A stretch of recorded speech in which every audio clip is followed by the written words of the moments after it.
yaitu sistematika neraca pembayaran luar negeri terbagi atas 5. Pertama, transaksi berjalan. Kedua, modal di luar sektor moneter. Ketiga, jumlah A plus B. Keempat, selisih perhitungan C dan E. Kelima, lalu lintas moneter. Materi kedua, aspek likuiditas neraca pembayaran luar negeri. Neraca pembayaran adalah catatan sistematis dari semua transaksi ekonomi internasional yang terjadi antara penduduk dalam negeri suatu negara dan penduduk luar negeri selama jangka waktu tertentu yang biasanya dinyatakan dalam dolar Amerika Serikat. Tujuan utama pembuatan neraca pembayaran (LN) adalah pertama, agar otoritas pemerintah mengetahui kedudukan keuangan internasional. Kedua, untuk membantu membuat kebijakan moneter dan fiskal. Ketiga, mengambil kebijakan perdagangan dan pembayaran. Transaksi kredit adalah transaksi yang menimbulkan hak untuk menerima pembayaran dari penduduk negara lain. Pos-pos dalam neraca pembayaran (LN). Pertama, transaksi berjalan. Kedua, modal di luar sektor moneter. Ketiga, jumlah A plus B. Keempat, selisih perhitungan C dan E. Kelima, lalu lintas moneter. Penyajian neraca pembayaran (LN) menurut IML. Neraca pembayaran dan jasa. 2, hibah. Ketiga, transaksi berjalan A plus B. Keempat, lalu lintas modal. Kelima, selisih perhitungan. Transaksi berjalan. Transaksi berjalan meliputi transaksi perdagangan barang dan jasa, pendapatan hasil investasi modal, dan transaksi unilateral.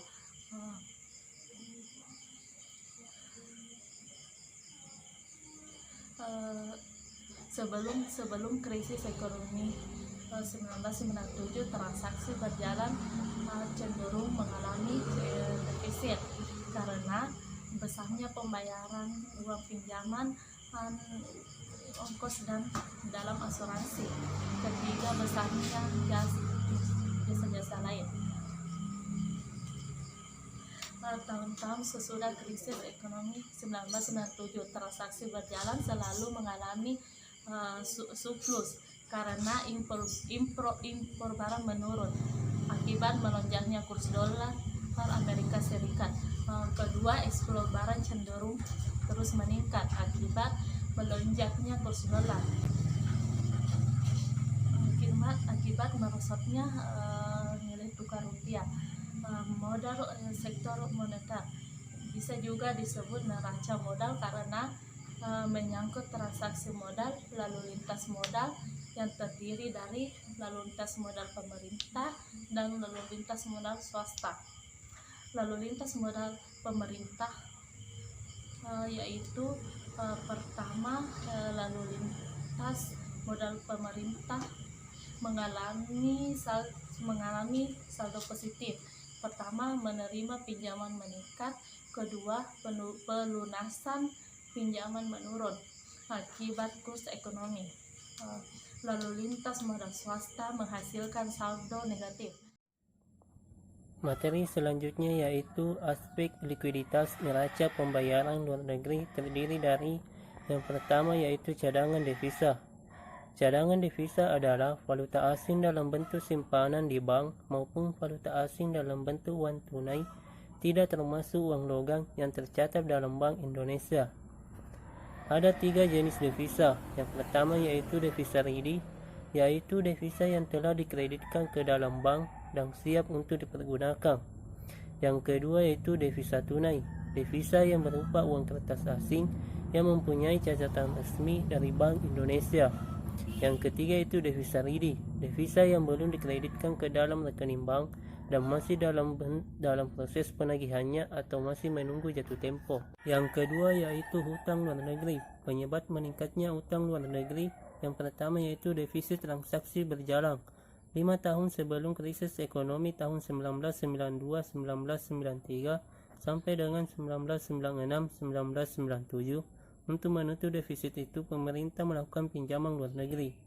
Yang kedua yaitu meningkatnya kebutuhan investasi. Yang ketiga yaitu meningkatnya inflasi. Dan yang keempat, struktur perekonomian tidak efisien. Yang ketiga yaitu kurs valuta asing dan devaluasi. Ada 3 sistem kurs devisa. Yang pertama, sistem kurs devisa tetap, merupakan sebuah kondisi nilai tukar mata uang domestik ditentukan oleh pemerintah. Yang kedua yaitu sistem kurs devisa mengambang, merupakan pembuatan kurs dari suatu permintaan dan penawaran dari mata uang asing, sehingga pemerintah tidak ikut campur dalam menentukan kurs. Ketiga yaitu sistem kurs terkendali, merupakan sistem di mana pemerintah dan pasar sama-sama memiliki kebebasan dalam menentukan nilai tukar mata uang. Devaluasi. Alasan adanya devaluasi karena telah terjadi ketidakseimbangan neraca pembayaran. Bismillahirrahmanirrahim. Assalamualaikum warahmatullahi wabarakatuh. Perkenalkan, nama saya Mutmainnah, NIM 1703030084, Program Studi Ekonomi Syariah C semester 6. Baik, pada kesempatan kali ini saya akan melanjutkan materi dari kelompok saya terkait neraca pembayaran luar negeri Indonesia. Ada 2 pokok bahasan yang akan saya bahas. Yang pertama yaitu aspek solvabilitas neraca pembayaran luar negeri, dan yang kedua, analisis kebijakan pembayaran luar negeri.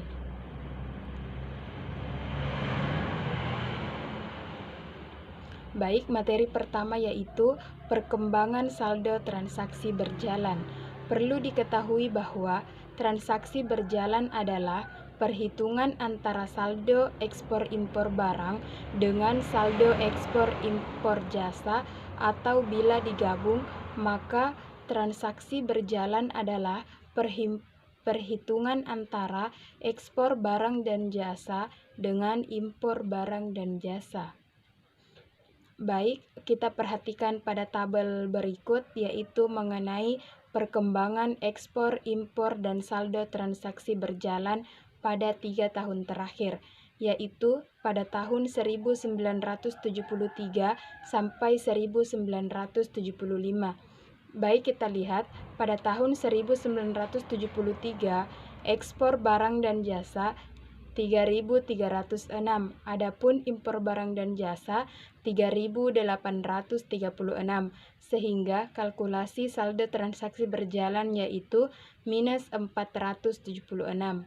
Kemudian pada tahun 1974 ekspor barang dan jasa 7.464, adapun impor barang dan jasa 6.915, sehingga kalkulasi saldo transaksi berjalan mencapai 598. Kemudian pada tahun 1975 ekspor barang dan jasa mencapai 7.025, adapun impor barang dan jasa 8.160, sehingga kalkulasi saldo transaksi berjalan minus 1.109. Yang kedua, rasio ekspor impor terhadap PDB atau produk domestik bruto, bahwa besar kecilnya rasio ekspor impor terhadap PDB menunjukkan besar kecilnya peranan atau sumbangan perdagangan luar negeri terhadap PDB, di mana makin besar rasio ekspor impor terhadap PDB atau produk domestik bruto, maka semakin besar sumbangan ekspor impor terhadap PDB tersebut.